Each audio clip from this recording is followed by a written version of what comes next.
Hello, ladies and gentlemen, and a very good morning and good evening to everyone who has joined from the various time zones. Welcome to another episode of YourMauka's Global Product Acers Webinar. Today, we are going to talk about a very interesting journey. With the current boom of startups globally and the success stories coming out, everybody is obsessed about product management. And a huge talent pool wants to enter into this arena and leave their mark. But as we talked with a huge number of folks, we felt that majorly they don't have a clear understanding of what is product management. What does a product owner or manager do on a day to day basis? Are they ready to handle and acquire several complex skills? Are they comfortable in delegating the logistical tasks and focusing on the big picture issues? Do they have the will to make strong, hard, uncomfortable decisions? So, to answer some of these complicated questions of how you can successfully map your path in this crazy product management journey, I want to welcome Shyvee Shi. Shyvee is a product manager at LinkedIn and also a coach who mentors aspiring PMs and keeps on providing invaluable content on how you can be a better version of yourself in this product journey. Having said this, I want to welcome Shyvee. Hi, everyone. Thanks for the opportunity to be here tonight and tomorrow morning for folks dialing in from Asia. So, my pleasure to be here and happy to Thank you. help you in your journey to becoming a product manager.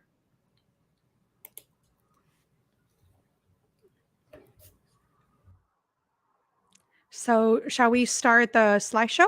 All right. So, today's talk, the primary purpose is to help you map out your path to product management.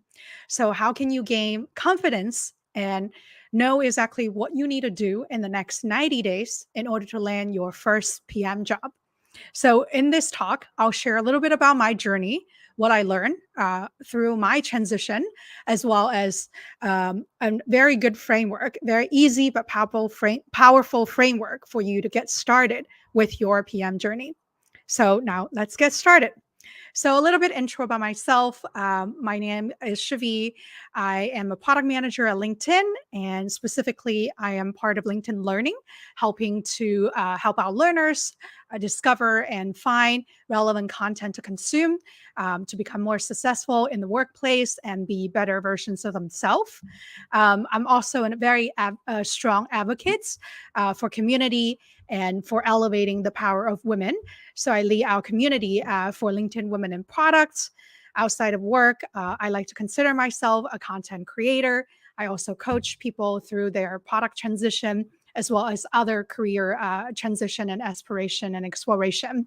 I also coach and mentor some startup founders through the first round capital on how to build a successful educational startup.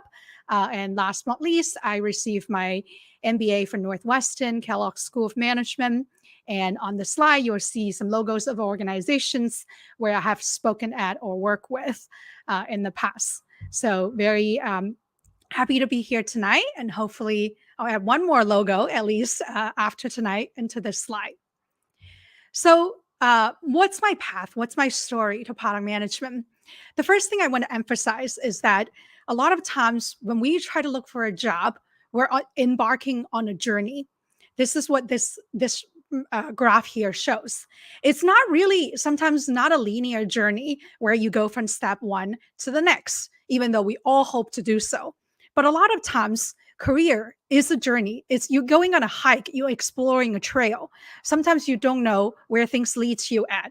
Maybe product management is the right next step for you, but maybe it is not. So it's up to you to really discover what's right for you. So, what was my path to product management? So, I started out being a consultant in Hong Kong. Hong Kong being a financial center, product management was not known. Like, I never heard about product manager or product management. So, I started out thinking I want to be working either in finance as an investment banker or in consulting. So, I try out investment banking for a summer, realized I'm not that greedy for money and financial incentives. So, I decided, okay, I didn't know what I wanted to do. And consulting was a good sort of springboard and platform for me to explore a lot of different things. So I joined Accenture as a strategy and technology consultant. So I worked there for about 3 years. I traveled to a lot of places, including India. Like I've been to Delhi and Bangalore, Singapore, Australia, and Hong Kong. So I worked on a number of different projects, had a good time. And then I was like, okay, now it's time for me to maybe going into the US and learn how Silicon Valley works and things like that. So I applied for an MBA at Northwestern Kellogg. During Kellogg School of Management, I did discover product management, but I was like a lot of people actually had an imposter syndrome of like, what if I didn't have computer science degree? I, not comfortable working with engineers. How would I be able to become a better PM? So I kind of talked myself down into like not trying product management and just kind of hold back and continue to go down the path of being a consultant because I was very good in making PowerPoint slides. I was very proud of my skill. And I thought I might just double down on that. And then I kind of suppress, a little bit of my desire and need to like pursuing the path of product management, even though there's a part of me thinking that that's something I want to try. So I kind of postponing that and came back to consulting after business school. I joined Deloitte. I worked there for about a year and a half. I work on mostly actually digital portfolio projects where I get to build apps for a lot of different retail companies, but I wasn't holding the product management title. So after about a year and a half, I realized that, hey, I wasn't really enjoying, making apps. And then once it's ready to launch, the project is finished because that's part of how consulting works, right? You're hired to complete a project and then I need to move on. I never see how the apps that I worked so hard for helping to design came to life. So I realized I wanted to leave consulting and really working in tech to really learn the crafts of product management and have that sort of end-to-end ownership from crafting a vision, inception of a product, all the way to executing it, making it happen, and then measuring success. What do we learn from the process? Right. So at that point, I decided to look for a job in tech. But what happened was when I started to apply for product manager job, oh my gosh, what a hit. When I tell people, hey, I help design, apps in a digital studio, a lot of people question that I didn't have real product management experience because I never stay full cycle to look after the implementation, right? And then I realized, okay, maybe my starting point is product strategy. I need to start from there to get my foot in the door.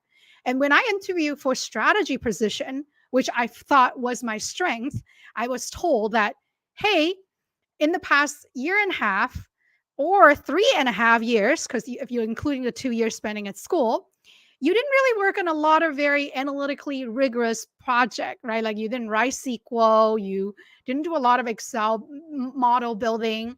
So I was considered not analytically rigorous enough for a strategy role, which was really a slam in the face. So I suffer from this identity crisis of feeling like I wasn't good for being a product manager, not strategy, something I thought I was good at. So after a while, I really sit back, zoom out, and reflected on, okay, what do I go next in order to pave my path to product management? That's when I started to realize and reflected on what is my value prop? What's my superpower? What kind of product manager do I want to become? And what is the interim process to help me becoming product manager? So I discover an opportunity at LinkedIn where I can get to work with engineers and designers and managing some internal products for our sales organization. It's a really good stepping stone in the sense of it's able to leverage my skill set, work, trying to align cross-functional partners, working with slides, driving progress forward, but then also at the same time allowing me to start building more and more PM skills and experience before I eventually pave my way into product. So I developed a firmer and firmer conviction for product was the right career for me throughout the 2 years of LinkedIn as an internal tool PM. And eventually in 2020, I transitioned successfully into our LinkedIn Learning product team to become a product manager that works on external facing product that has the potential to impact millions of learners on a weekly and daily basis. So right now, that's where I am right now, loving what I do and doing what I love. I think there's some feedback around people are not able to watch live streaming. Should we keep going?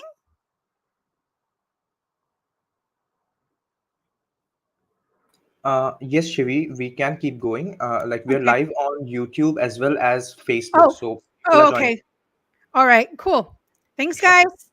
Keep saying hi and dropping a question in the chat. I'm happy to address them at the end of the talk. So yeah, so this is my path to product management.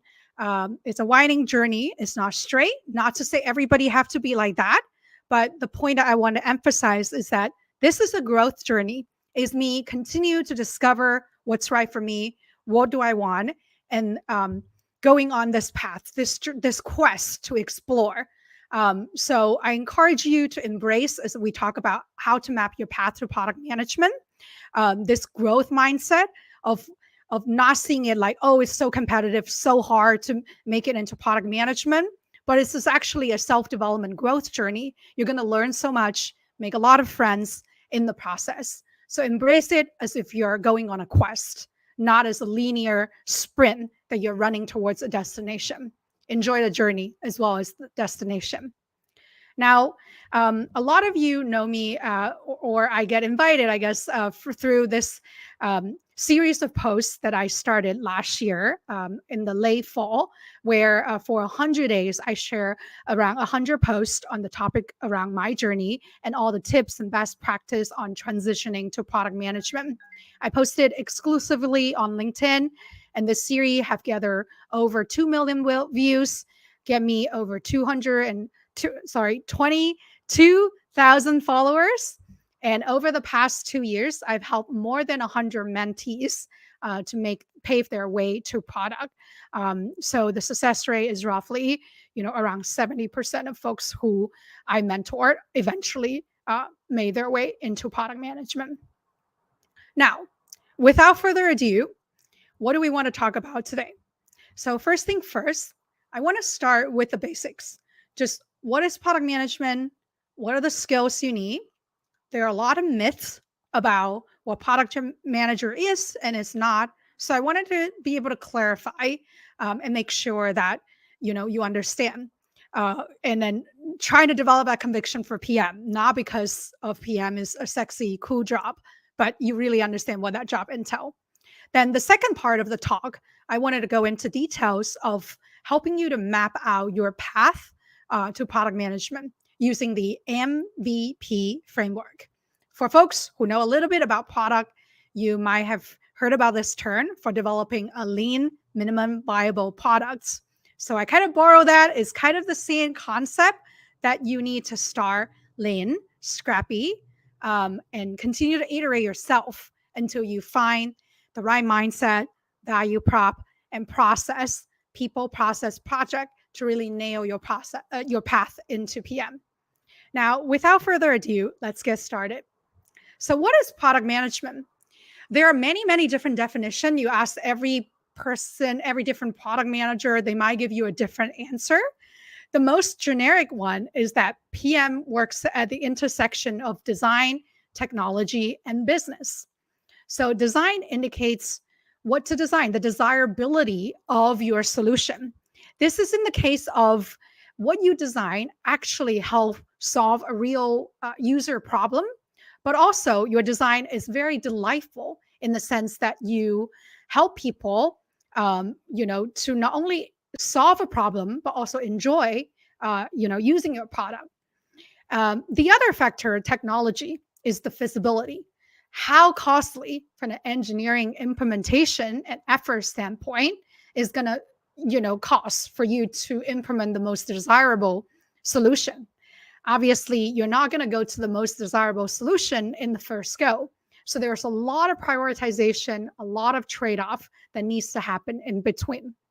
So the third circle is business, which talks about the viability, the sustainability of the financial model, the money, right? How can this product make sense from a financial standpoint to sustain, the business going and the company's operations? So as a product manager, you really work on the intersection of these three junctions, and then to find out what will work under the different circumstances. Again, this is a very generic definition of product management, because depending on the product role, the project that you're currently working on, and the company's needs in a particular time, a point in time, this bubble can vary significantly, meaning you might lean into one side versus the other a lot more, than some other circles. So for example, if you are working on a very big technology platform project, a lot of times the implementation of feasibility might account for a lot more than the desirability of the solution. But let's say if you're a very mature product, and then you want to welcome more people to come back, then you maybe need to make your product more desirable, have more delighter, versus just simply making sure it's feasible to execute. And you always need to find product market fit. So the viability for startups, for 0 to 1 product, before you can really lean into the other side. So a lot of times PMs juggle between the different bubbles. And then sometimes you might lean into one side more than the other, depending on the situation. So this is a high level definition of what is product manager. And now I want to present like a list of skills that PM needs to have, especially I categorize them actually in terms of must have, the P0s, nice to have, P1s, and then bonus skill. So this is to help anyone who's an aspiring PM to really map out where your gaps are. Again, some of this could be depending on the roles and the companies. So for example, strategy skills or very strong design skills, I actually put it as nice to have, because for aspiring PMs, a lot of times you might not need those strong narrative visioning skills. But you really, really, really need execution skills and ability to communicate really well with cross-functional teams, engineers, designers, marketers, data scientists, whoever that needs to make this project successful. So ability to rally people, show your leadership is by far the most important skill. That being said, let's say if your strength and experience lies in, say, being a super analytical superpower, or you have a lot of experience crafting strategy, then in that case, the type of PM roles that you're looking for should be something like an innovation PM or like a data PM, right? So then you can really anchor on your skill set. So then in that case, a nice to have skill might become, a must have or something that helps you differentiate. So this is a good list to start to know kind of the basic set of skills. But depending on the role, you might map out the different skills and pick and choose to push the skills into different category: must have, nice to have, or bonus skill. Again, this is a good list for you to cross check. And you don't have to have all the skills in one place in order to become a PM. This is a good reminder to tell you there are a lot of skills that once you become a PM, you will continue to home in on, like strategy skill, design, analytical rigor, all of that. I feel like I'm still developing day to day in my job. So you don't have to be perfect in those areas to become a PM. Focus on the must-haves and focus on anchor on your strength and what the roles require when you apply based on the specific position. Now, I want to talk a little bit about some of the common myths around getting into PM and knowing, if PM is truly the right fit for you. A lot of people think about product manager. Having the manager in the title means that you have a lot of power, right? You can manage people. You are the CEO of the product. You set the vision for the product, blah, blah, blah, blah, blah. This is actually very misleading. having manager in product manager title does not mean that you can get to manage people.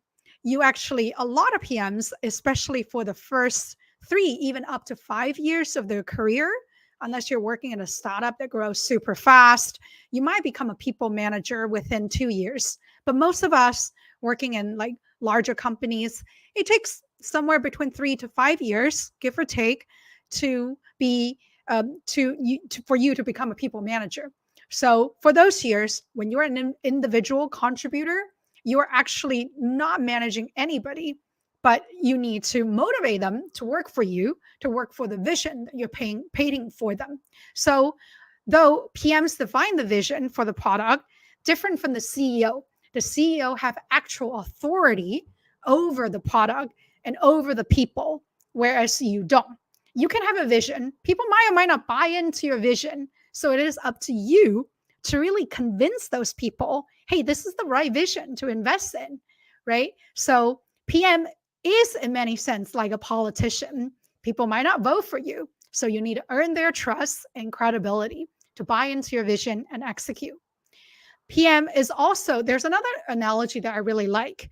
PM is like a symphony conductor, where you're trying to create a very beautiful piece of music across different instruments in a symphony.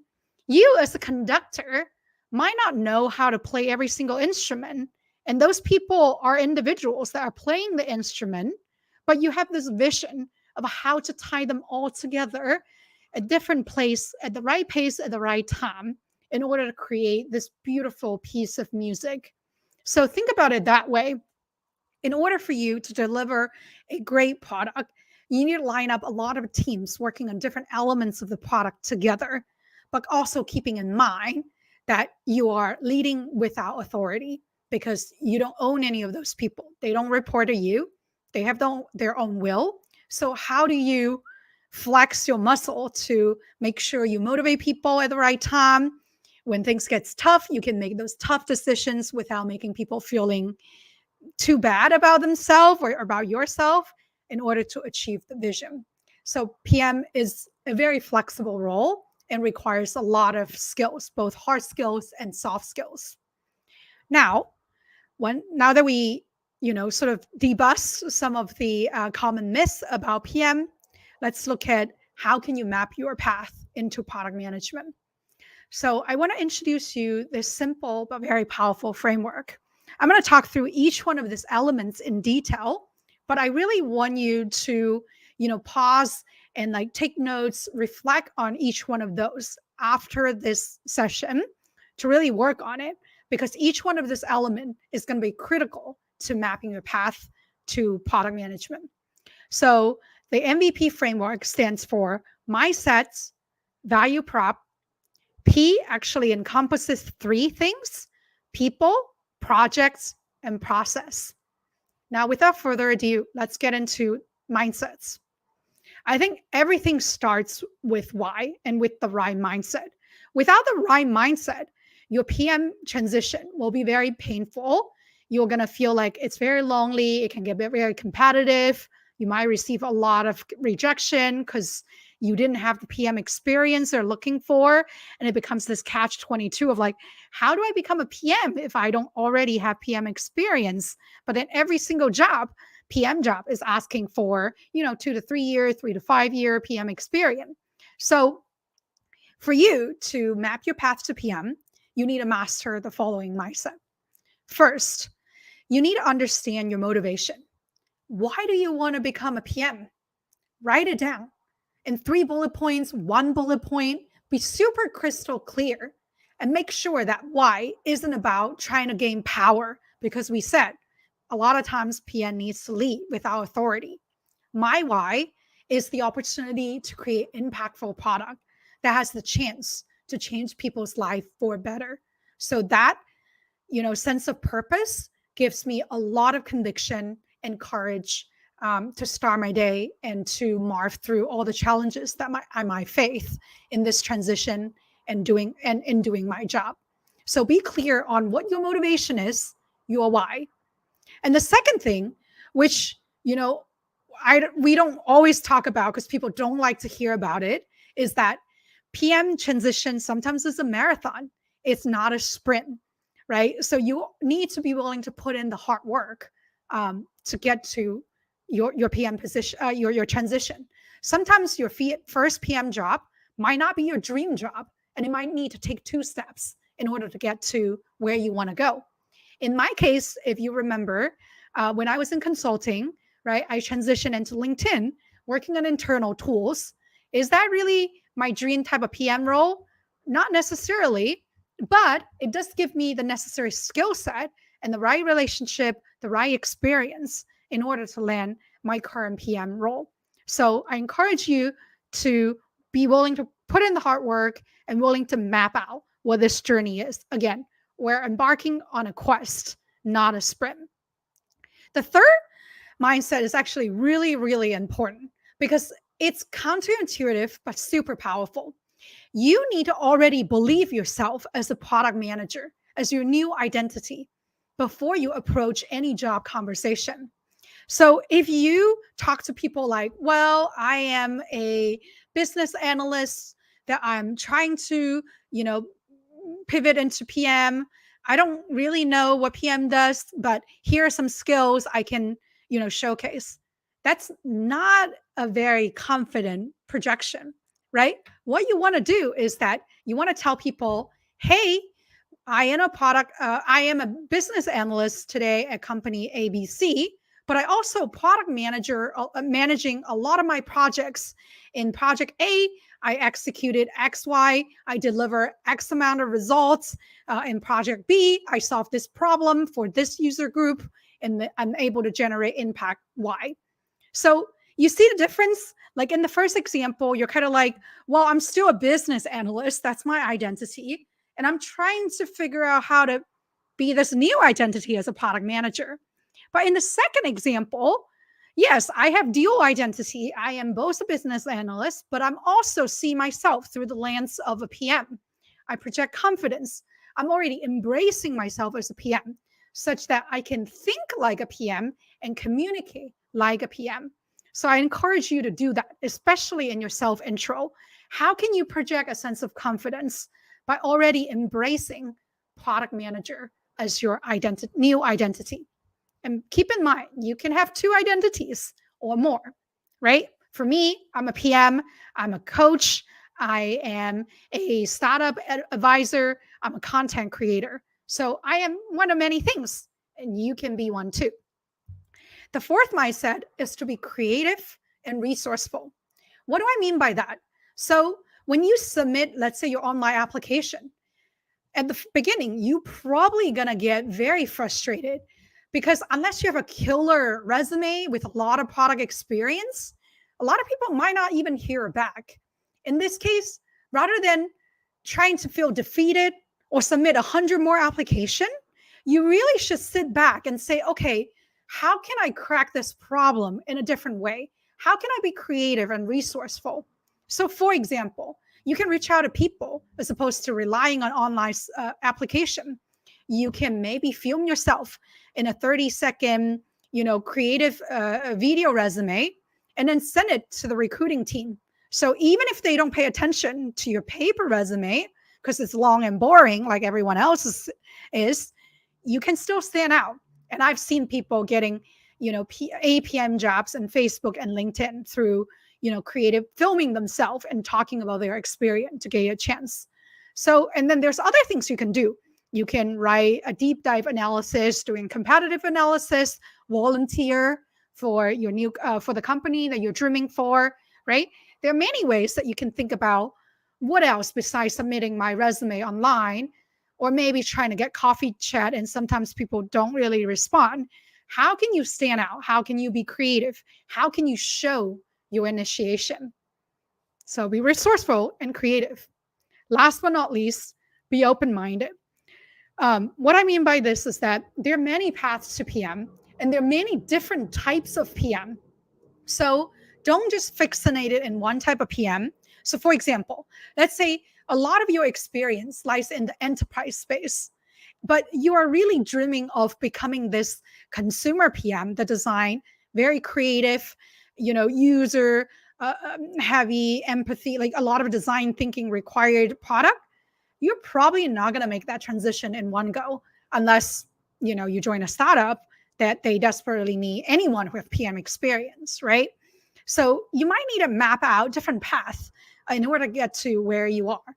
And sometimes along the way, you might discover other roles, for example, they're adjacent to product that might be a better fit, such as like product data science, product marketing, product strategy, product operations. They're all good roles. And you might be able to make it different in those roles as well, or using them as a stepping stone to become a product manager. So be open-minded and don't just gang ho and pigeonholing yourself into PM. There are also many type of PMs, and you need to explain. You need to explore that yourself. Are you a growth PM, platform PM, data PM, AI PM, consumer PM, blah blah blah blah blah, business application PM? So be open-minded. Start again. We're on a quest, not a rush sprint to the destination. So look out for the different spots that you can stop and enjoy the view along the way. Now, the next part of the MVP framework is what I call value prop. So what's intel in value prop? First, it's very important for you to understand what is your personal SWOT. SWOT stands for strength, weaknesses, opportunities, and threats. So you should analyze, yourself as a product, right? What are my strengths? What are some weaknesses? Compare them to the must-have skills that we talked about, such that okay, maybe I didn't have a lot of experience working with engineering, so that would be my weakness or perceived weakness in my job application. What are some opportunities that I find particularly, appealing and attractive that I wanted to explore? What would be a threat, as in, how would people look at my experience and feel like that I'm inadequate in certain areas of my experience? So get a very clear understanding, have very strong self-awareness in where your strengths are and where your opportunity lies. The second skill is very, very, very important. Instead of, doing an intro, very plain, like, oh, my name is Shyvee, I am a product manager at LinkedIn, I do this and that. Try to tell a story, especially as a pivoter, right? You might say, hey, 2 years ago, I started this e-commerce company with my friend where I learned how to, develop user empathy firsthand. We decided this feature, which leads to this outcome. And then you talk about, oh yeah, I wanted to become a product manager because of all this experience. That will make you a much more interesting person than just, business analyst at company ABC, right? So think about how can you bring your story out? And then it kind of going into the third point as well, which is how can you, through that story, leaning into your strength and highlighting your relevant experience? Because let's face it, a lot of times when we try to pivot, not just into PM, but other functions, people are going to anchor on what you are good at and what you have the most relevant experience. And you can think about this broadly. For example, when I was working as a consultant, I worked on many different projects, right? But I have experience, especially in retail, as well as CRM, so sales automation, customer relationship management software. So if you have that kind of experience, even if it's not directly product related, you can link it in those domain and dimension to show that you have some level of understanding of the industry, right? Those could be your strengths, and you should be looking at PM roles in those domain. Even if your dream role is, working on a consumer product, but if you have more experience, say in financial services or in CRM, you should become a PM in those domains first. Find opportunities that value your superpower, find opportunities that minimize your degree of freedom. That's how you can shortcut your transition into product. Reduce the degree of variability. What type of PM, what kind of company, what kind of industry, what type of product, right? Find one that really fits your strength. even if that's not yet your most passionate area, over time, you either develop a passion in that area, or once you have the PM title, it's a lot easier to move into, eventually your dream area. So I encourage you to really double down on, your superpower, just like the kids here. Try to be a superhero. What's your superpower? All right. The third component consists of three things: people, project, and process. So people, a lot of times when we think about networking, a lot of people gets very mind blown. It's in like, well, it's kind of transactional. They don't want to use people. You should really refrain your mindset from like, I'm trying to ask people for referral. I'm reaching out because I want to use them, to this mindset of like, I'm connecting with people. I'm connecting with them to learn about their day to day, learn about their company, learn about the product that they're working on. Maybe as a byproduct, there might be a referral, but it's not the first and foremost intent. Even if it is, there's still rooms for opportunity to connect and learn. And why don't you put it as your most important motive? Again, you are on a quest to discover and learn. So make every connection part of the journey, part of your growth. And when you reach out to people, don't just say, hey, man, can you review my resume? Can you give me a referral? Can you do this? Can you do that? You should really personalize your outreach, and don't just ask first, but try to think about, hey, I read your content on LinkedIn, or I attended one of your talk. I was really impressed with X, Y, and Z that you talk about that really resonate with me. I suffer the same struggle. Would you mind giving me some idea about how I can improve? So a lot of times, we reach out, wanted to ask, and you have to be mindful that the people who you are asking for might also be very busy. So it's good to like personalize the approach and recognize that they are busy, and offer flexibilities in how you can connect. Maybe they don't have time to hop on a phone for a call. Even if you say 15 minutes, I see that a lot. People ask me for 15-minute coffee chat. I always say no, because if I wanted to spend time with you, I'm not going to care that much about 15 minutes. I'm going to spend a full 30 minutes to have a quality conversation. I think the key here is give them flexibility. Maybe they can, send you back through an audio message or through a chat versus jumping on a live call. So, give them that flexibility, right? And then you can also mention something as in like, is there something I can help you? As a reciprocity, right? To give them something, in return. So it's a win-win proposition. Even if something small, like helping them take notes during one of their webinar, helping them recruit participants into their session, helping them to do a research. You can get your PM experience that way too. Last but not least, I also wanted to emphasize on this concept of like mentorship. A lot of you guys think about mentorship as one-to-one, right? Like, I want you to become my mentor. This to me, to be honest, it sounds like you just met someone on the first date and you ask them to be your partner. It's a lot of commitment. So you might not get a lot of, confirmation in return, but you don't have to make it so serious and so, committal, right? Like you can actually just ask them question without asking them, can you be your mentor? Why don't you just ask them, what's your path to PM? Like, what was the most important lessons learned? How did you get your resume bypassed to the hiring team when you don't have PM experience?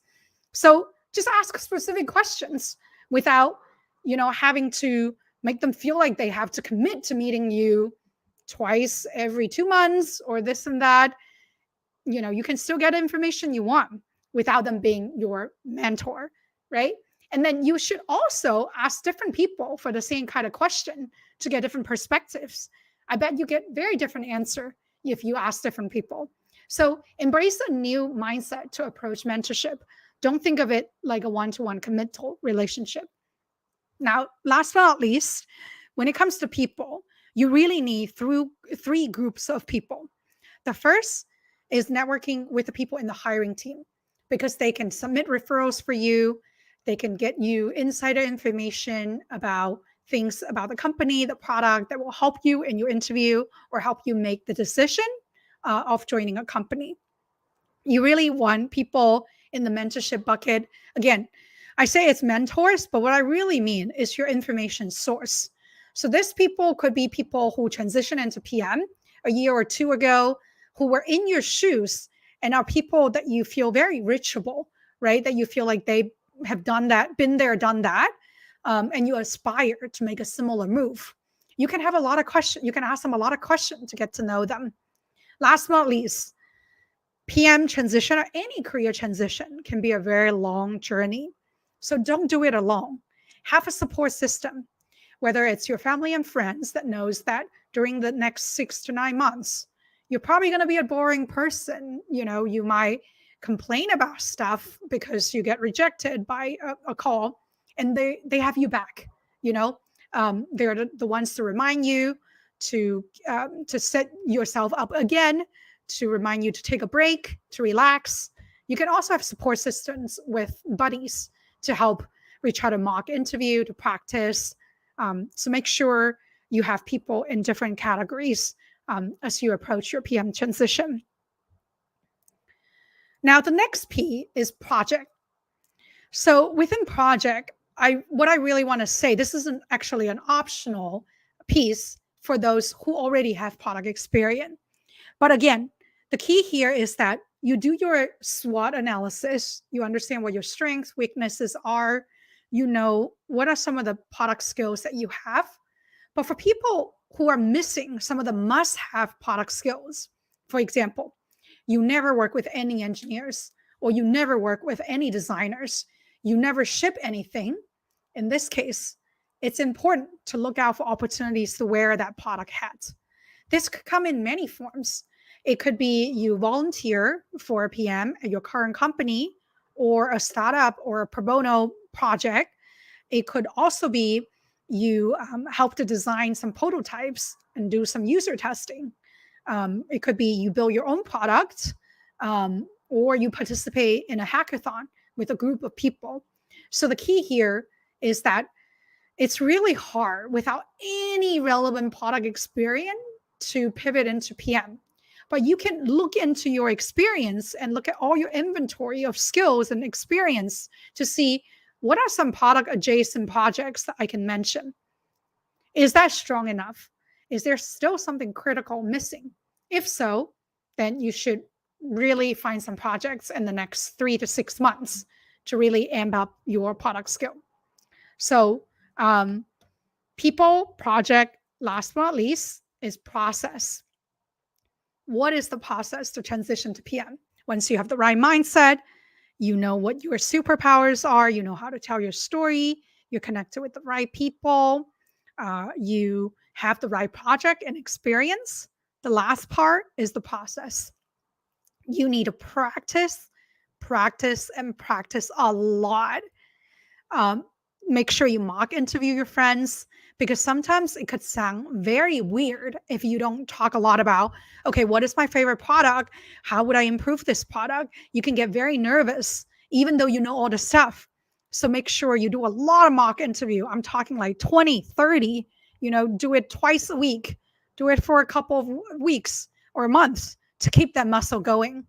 Eventually you'll get a product job and you will become a better PM too. So embrace that as sort of like a drills, right? When you learn sports, for example, you would do war drills.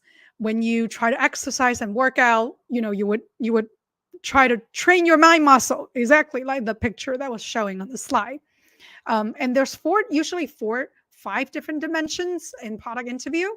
There's product design, there's some strategy, some metrics and analytical question, and then last part is execution. Execution could be combined with behavioral interview to test you about your soft skill, some of the toughest situation you managed in the past. So make sure you have relevant examples and practice them through. Again, this is a long journey, so don't kill yourself, right? You might be able to work hard for the first couple of weeks, but then you'll burn out. So make sure you rest and recharge and keep it going. Keep pushing through, because you will make it. And again, whenever you get frustrated, zoom out, rest, and remind yourself that you are in a journey. You are, it's not a, it's a marathon, not a sprint.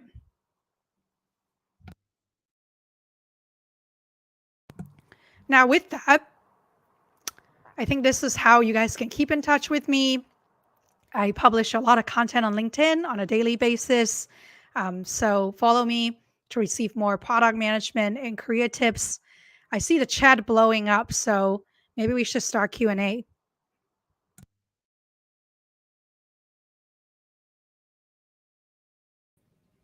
Thank you, Shyvee, for this insightful session. Yeah, I think that was really it was really helpful, and I hope it has been helpful for all the users. Yeah, let's pick up some questions right now. So let's have some questions. Okay, so the first question is, it seems that nowadays everybody wants to get into the product management because it just seems to be the buzzword, right? So it feels like that is the way to get into big tech, like without any coding and make some big bucks. So is this becoming a fad, or is it still a good opportunity? So I think this is a really good question, because it just feels like, people are just using the buzzword of product and product management, and they're just trying to, get into like successful startups or even established organizations. So yeah, what do you feel, Shyvee? Yeah, definitely. I think it's a great question. That's why I talk about myths about Right. product management, because a lot of people think it's a very sexy and cool job, but sometimes it can get very hard, right? You Yeah. actually need to make tough decisions, and if you don't have the credibility, you didn't earn it. People might not agree with you, and they might talk behind your back or whatever. Right. So I mean, it's true to some extent that you don't really need a code to be a product manager, especially in bigger companies, because you have engineers to do that. The compensation is fair. It's probably better than a lot of other roles, but I would say engineering, data science also made a lot of good money. So I don't actually know the relative scale. I wouldn't. So if you do it for fame and for money, it's the wrong reason. That's not the right why to become a product manager, right? You want to become a product manager either because it helps you develop very well-rounded skill set to Right. solve very tough problem, so that one day when you become a founder or you want to be a GM of certain business, you have all the right skill sets to motivate people, to get the business right, to know if you're solving the right problem, finding the product market fit, or how to scale a product. It's a very well-rounded skill set. So that's Right. one. The second reason you could do it is because you're really passionate about solving certain user problem. So for me, I'm actually the first generation in my family to go to college. So education has changed my life, and it's something that I deeply passionate about. So I want to become a PM to make like education more accessible, to continue to make people learn more and develop a learning habit. So I'm deeply passionate about that. And you could be passionate about other stuff like crypto or financial, stability or other things, right? So you should do it for the right reason, not for the fame, the money, because it could be a very hard job. You could get lonely. Right. Um, so yeah, that's why I said in my set number one, it's to develop a conviction for PM, why PM, and really think hard about it. Oh, one last thing I would say, one thing people have not thought about is the trade-off that you need to make when you become a Mhm. PM. So, for example, when I was in my old job, as a internal tool PM, but I was part of a sales organization. So I Okay. wasn't really growing as a product manager, even though I was doing kind of the job. And at that role, if I continued to stay, I would have probably managed at least a 4 to 5 people team. So I Okay. was already being groomed to be a people manager, able to lead like digital transformation.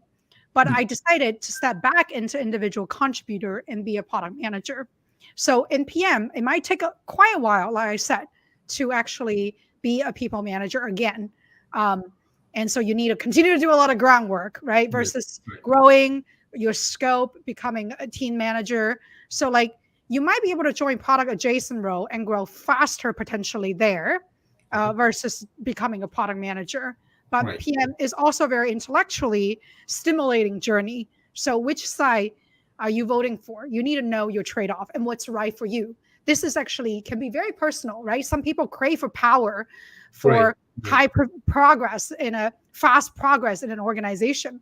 Then sometimes certain operational role might lead you that path faster and sooner than a PM role, which solves a lot of problems, sometimes very hard problem, right? Right. And the market might or might not react well to the product that you're building.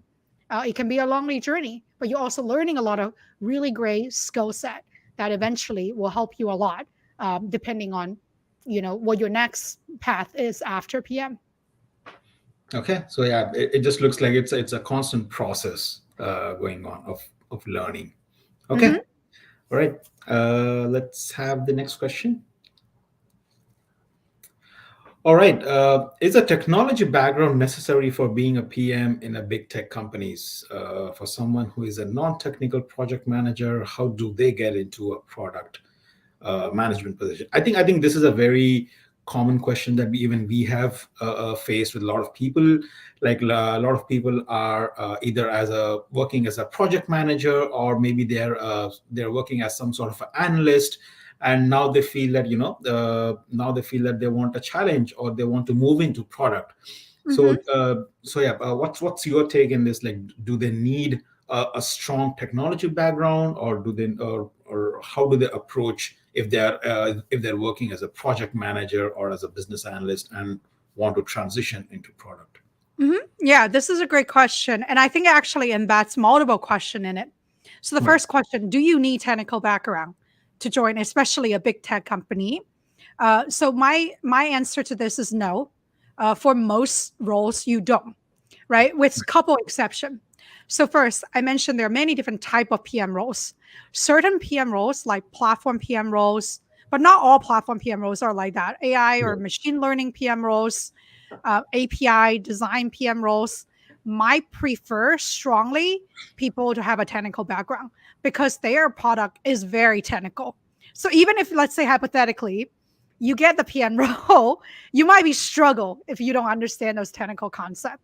So for Right. certain type of PM roles, it is better that you have a technical skill set.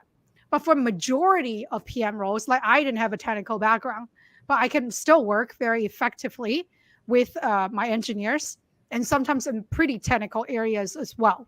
So I think what you need, the second point I want to make, except those, the first one is certain roles needs technical background.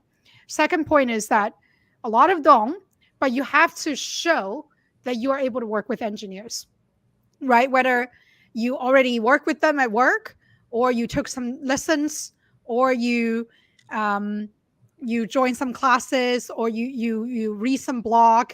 And I know one big tech company is famously known for its technical interview is Google. So they Right. do question people for tech. And then I did prepare for Google interview in the past. And so the process is that I don't think you need like a master degree in computer science. What you really need is to understand a couple key concepts. What is API? How do you explain it to a dummy? How does the internet work? How does Mhm. search work? And then what is system design? And like learn a couple examples of that. So I spent probably, I would say, 15 hours studying some of this concept by watching YouTube videos and just like basic concept of a system design. I feel Right. like that makes me a better PM in general too. So I'm just like developing a crash course on technical concept, and I encourage everybody to do that. I think we can afford to spend 15 minutes, right? Well, 15 Right. hours, sorry, rather than years in school doing training. I'm not downplaying the importance of technical degrees, but I'm just saying it's not a must have. And so now I think the third part is for a non-technical project manager. What is the key to get into PM? The key is not to get technical skill. The Correct. key is to show a lot of project managers are very good at managing deadlines, risk, issues. How do you push things through in the right time, and reporting status? What you need to show is, can you make decision about what product to build? What is the right product to build? What is the right problem to solve? How do you know it's the right problem to solve? Right. How do you validate? How do you measure success? How do you develop those skills? My suggestion, like I said, is the second P, project, right? You need to either help your PMs at your current company and start to build that skill set, or you can build something on your own or join someone else. The key is know that what's missing. The perception of a project manager or business analyst is that you're kind of like an order taker. To some extent, I'm like that Right. too. Like you always have that tendency, right? People give you requirement and you kind of just take it at face value and then execute it. You are being rewarded by being executed by script. But as a PM, you need to be able to challenge that, challenge those assumptions. Why is this the right requirement? Why is that the right time to build? What is Right. the right ROI? Like, is there something else that we can do to solve the same problem? What is the problem we're solving from the start? Right. So I think as a project manager, it's really important that you seek opportunities to challenge, to think critically, not to say Right. all the requirements are not right, but at least you are able to justify what's the bigger why, what's the bigger problem that I'm solving for my user, and why is this the right thing to build? Why is this the right sequence? How do I not know it's successful when I solve the problem? Right. So I guess like the bottom line being like it's more about keep asking questions rather than having a strong technical background. Maybe if you keep asking the right questions, that's your main role as a product manager, and that's how you will maybe develop a better product for Mhm. your organization. Yeah, better question as well as better decision making. Great. And Okay. a lot of times you might not get to make those decisions as a project manager. That's the Right. biggest step. So you need to seek out opportunities to be able to practice asking question, but also practice making decision. Or in the case of like, if you're not able to make decisions directly because you have managers or people on the other team, like a PM on the other team making decisions, how can you help them influence that decision? That will be your key to tell your story and convince others that you can be a PPM. Okay. Mhm. Okay. I think we might have time for one more question. Let's see what the next question is. Okay. What has been your biggest challenge or pain points in getting into product management? Yeah, that's a good question. I think number one, probably not applicable to a lot of people, or Right. maybe is the, I guess, imposter syndrome, or you kind of like, is PM really the right fit? And you like keep thinking about it, right? Like you Right. keep debating, okay, well, I'm going to get into people management. I'm going to have a team of 5. Right. But if Right. I go back to PM, I need to like start over again. Like that kind of indecision, I guess, like is a better word of like, I think the key to that is again coming back to your why. Like, and the key to answer that question at the time, one of my VP of engineering was telling me because I was really struggle. I was like, should I remain on my team and like, be a people manager managing a team of 5, or Right. should I go into PM and like start over? And then his question to me or his advice to me was like, don't think about right now or what makes sense in 3 years or even 5 years. What does your heart tells you in 25 years? And then Okay. instantly I knew PM was the right answer. When you zoom the horizon, I was like, wow, if I have that skill set, I can do so much more things. And just 2 years in the row, I already knew like that was the right decision. Okay. So you should, I guess like for me, yeah, that indecision.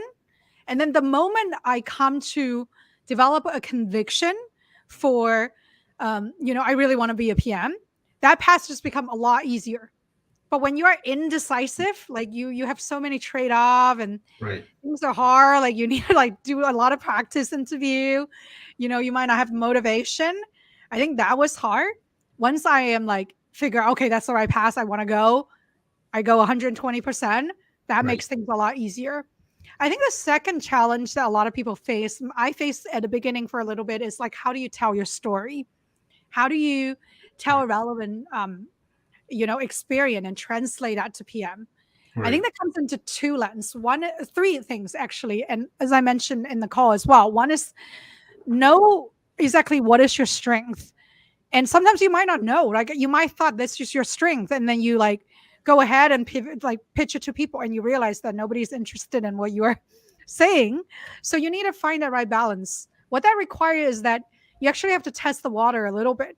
So like you might have to talk to different people, maybe even to company that you're not that interested, but just to test and see what kind of pitch, what kind of positioning, framing resonate with people. Right. So I do that a lot, right? Like it's kind of like pilot testing your product. It's the same idea. You need to go and pitch and iterate, maybe find some companies that you're not that interested so that the stake is low, but you get to practice, you Right. know, find your pitch, find what you're good at. Um, so yeah, like telling your story, telling it in a way that resonates, not just in your head. It's like product market fit, right? Like resume story fit, I guess, like story hiring manager fit. So you Right. need to like find out what do you want to say, and then when you go after, what do they like to hear? You need to find that match, and that match don't come magically. So you should practice that with friends, with hiring team, with some dummy opportunities, that you get to practice. Okay. All right. Thank you. Thank you, Shyvee. I think this was a really informative session, and I believe like it definitely provided a lot of value to people who are either at the beginning of their product journey and they're just a little confused by or just hazed by the so much of information out there. So I think this will really help clearing up their mindset in and asking, like, you just have to keep on asking the right questions, and yeah, make those hard decisions and try and face those, try to acquire new skills and the challenges. So yeah, and even for the people who are trying to transition into product management from other areas, I think this will be this is a good stepping start for the right, what are the reasons they want to transition into product. I think this session is definitely helpful in answering those questions at least. So thank you, Shivi, for this session. Thank you. Glad that you find it helpful. Yep. Keep Okay. pushing forward. I think that's Yes, keep pushing forward indeed. All right. So from the entire team at YourMauka, thank you so much for this session, and yeah, and hope to collaborate once again in the near future. thank you. All right. Bye. Thank you. Thank you. Have a good night. Bye.